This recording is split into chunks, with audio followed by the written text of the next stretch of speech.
खबर बिहार से, जहां पर तेजस्वी यादव का काफिला दुर्घटनाग्रस्त हुआ है। जी हां, ड्राइवर की मौत हो गई है, 10 लोग जख्मी बताए जा रहे हैं। पूर्णिया में काफिला दुर्घटना का शिकार होता है। बात तेजस्वी यादव की करें तो वो बिल्कुल सुरक्षित है, लेकिन दुखद खबर ये निकल कर आई कि ड्राइवर की मौत हो गई है। इसके अलावा तमाम लोग जख्मी बताए जा रहे हैं। 10 लोग जख्मी बताए जा रहे हैं। दरअसल पूरा काफिला दुर्घटनाग्रस्त हो जाता है। हालांकि इसके पीछे क्या वजह रहती है, क्या कारण रहता है, ये अभी निकलकर सामने नहीं आया है कि इसके पीछे, इस हादसे के पीछे, इस दुर्घटना के पीछे कारण क्या रहा। लेकिन जानकारी आप तक ये पहुंचा दें कि जिस तरीके से ये पूरा काफिला दुर्घटनाग्रस्त हुआ, दुर्घटना का शिकार हुआ, सड़क हादसे का शिकार हुआ, उसके बाद तेजस्वी यादव के ड्राइवर की मौत हो गई इस हादसे में। इसके साथ ही 10 लोग भी घायल हो गए हैं। तेजस्वी यादव सुरक्षित बताए जा रहे हैं, उनका स्वास्थ्य बिल्कुल ठीक है, लेकिन आखिर इस सड़क हादसे के पीछे, इस दुर्घटना के पीछे क्या बड़ी वजह रही, किस वजह से ये हादसा सामने आया, ये अभी वजह निकलकर साफ नहीं हो पाई है। घायलों को अस्पताल में भर्ती करवा दिया गया है, जहां पर उनका इलाज चल रहा है। तेजस्वी यादव की हम बात कर रहे हैं, बिहार के पूर्व डिप्टी सीएम, जिनका काफिला दुर्घटनाग्रस्त हुआ पूर्णिया में।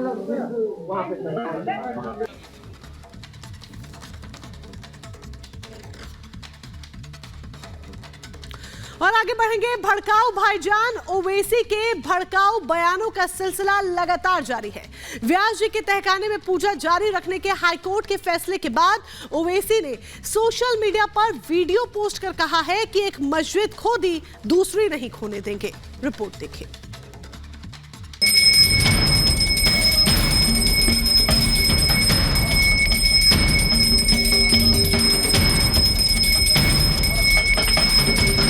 एक मस्जिद खो दी, अब और कोई मस्जिद नहीं खोएंगे इंशाअल्लाह ताला। क्यों? मस्जिद तुम्हारी बाप की जायदाद है। भड़काऊ भाईजान की भड़काऊ सियासत का सिलसिला जारी है। व्यास तहखाने पर हाईकोर्ट से मुस्लिम पक्ष को झटका क्या लगा? भड़काऊ भाईजान का पारा मानो 7वें आसमान पर चढ़ गया। झटपट तल्ख लहजे में सोशल मीडिया पर एआईएमआईएम प्रमुख ओवैसी ने अपने जहरीले बयानों के तीर चला दिए। बयानों में जहर तो था ही, कैप्शन की तो पूछिए ही मत। पहले भड़काऊ भाईजान के ज्ञान को सुन लीजिए। एक मस्जिद खो दी, अब और कोई मस्जिद नहीं खोएंगे इंशाअल्लाह ताला। तुम अपनी बात करो, अल्लाह के घर की बात करने की तुमको इजाजत नहीं है। वक्त के फिरौन से भी यह हाल होगा, याद रखो इंशाअल्लाह। और ये हमारी सफों में ये बीजेपी आरएसएस इन लोगों को तैयार कर रही है। नहीं, CAA से कुछ नहीं होता। अरे तुम्हारे को CAA की सी नहीं आती, तुम्हारे को CAA का फुल फॉर्म नहीं मालूम, तुमको NRC NPR नहीं मालूम। नहीं, मस्जिद पे बातचीत होंगी, क्यों? मस्जिद तुम्हारी बाप की जायदाद है। तुमको शरीयत नहीं मालूम, तुमको कुछ नहीं मालूम। और बीजेपी ऐसे लोगों को तैयार कर रही है जिनको ना शरीयत से कोई वास्ता, जिनको ना कुरान और सुन्नत से कोई वास्ता, ना समझ उनको। नहीं, कुछ नहीं होता, मस्जिद पे बातचीत करनी चाहिए। अरे अपना घर का सौदा तुम कर लो, मगर ये अल्लाह का घर है, इस पे कोई बातचीत नहीं हो सकती है। एक मस्जिद खो दी, अब और कोई मस्जिद नहीं खोएंगे इंशाअल्लाह ताला। तुम अपनी बात करो, अल्लाह के घर की बात करने की तुमको इजाजत नहीं है। तुम अपना ईमान बेचना चाहते हो, बेचो तुम, मगर अल्लाह का घर है ये।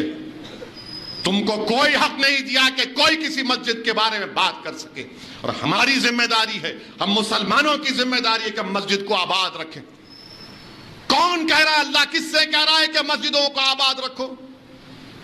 हमसे कह रहा है कि तुम रसूल अल्लाह सल्लल्लाहु अलैहि वसल्लम की उम्मत हो, तुम अल्लाह पर यकीन करते हो कि अल्लाह तुम्हारा रब है, तुम आखिरत पर यकीन करने वाले हो, और तुम किसी से नहीं डरते सिवा अल्लाह के, तो मस्जिदों को आबाद रखो।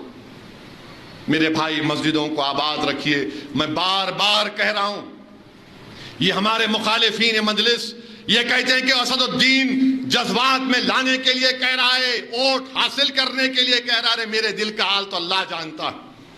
मैं सच्चाई को बयान कर रहा हूं, और देखते जा रहे आप एक के बाद एक कैसे कैसी बातें की जा रही। मतलब ओवैसी को अभी से ज्ञानवापी के हाथ से खिसकने का डर सताने लगा है। लिहाजा ओवैसी कुछ इसी अंदाज में अपनी बात जनता के सामने रख रहे हैं। लेकिन ओवैसी की इस झल्लाहट की वजह है ज्ञानवापी में व्यास तहखाने में जारी पूजा पर रोक से हाईकोर्ट का इनकार।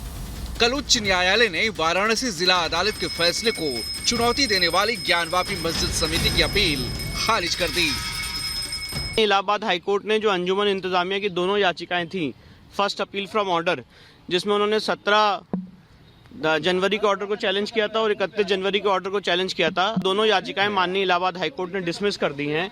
तो इसका अर्थ ये है, इसका निष्कर्ष ये है कि जो पूजा वहां पे चल रही है वो नियमित रूप से चलती रहेगी। एक बार फिर साबित हो गया कि शिव ही सत्य है और शिव ही सुंदर है। ज्ञानवापी केस में एक बार फिर से हिंदू पक्ष की जीत हुई। डाउट तो बिल्कुल था ही नहीं मन में कि ये अब बंद होगा, क्योंकि पूजा पाठ तो शुरू हो ही चुका था।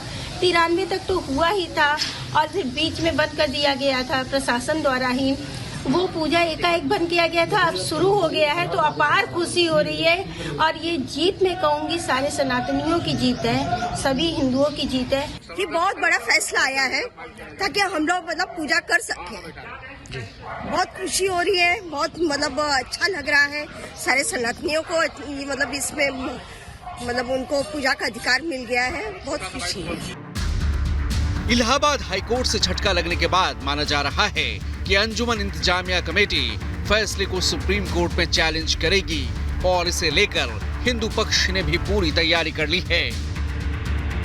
वो लगता है मुस्लिम पक्ष जरूर आएगा सुप्रीम कोर्ट। आप कैविएट दाखिल करेंगे? हाँ बिल्कुल, हम कैविएट फाइल करेंगे। तो क्या एक तरह से मेन आर्गुमेंट क्या था आपका? देखिए, हमारा मेन आर्गुमेंट ये था, बहुत सारी हमने डॉक्यूमेंट्री एविडेंस कोर्ट के सामने रखी थी, जिससे हमने साबित किया था कोर्ट के पटल पे कि व्यास परिवार उस तहखाने में बराबर पूजा पाठ करता चला आ रहा है। इसलिए आप उस पूजा पाठ को नहीं रोक सकते। और गलत ढंग से नवंबर-दिसंबर 1993 में वो पूजा पाठ रोकी गई थी और उसको रेस्टोर करने का काम किया जाए। डिस्ट्रिक्ट कोर्ट ने हमारी बात को माना था और उसी आदेश के खिलाफ अंजुमन इंतजामिया इलाहाबाद हाईकोर्ट गया था, उनकी दोनों याचिकाएं डिसमिस कर दी। तो पूजा होती रहेगी? जी, पूजा चलती रहेगी। एक तरफ ओवैसी सोशल मीडिया पर भड़काऊ बयानबाजी कर वोट बैंक को साधने में जुटे हैं, तो वहीं अयोध्या भूमि विवाद मामले में पूर्ववादी इकबाल अंसारी ने ज्ञानवापी प्रकरण पर हाईकोर्ट के फैसले का स्वागत किया है।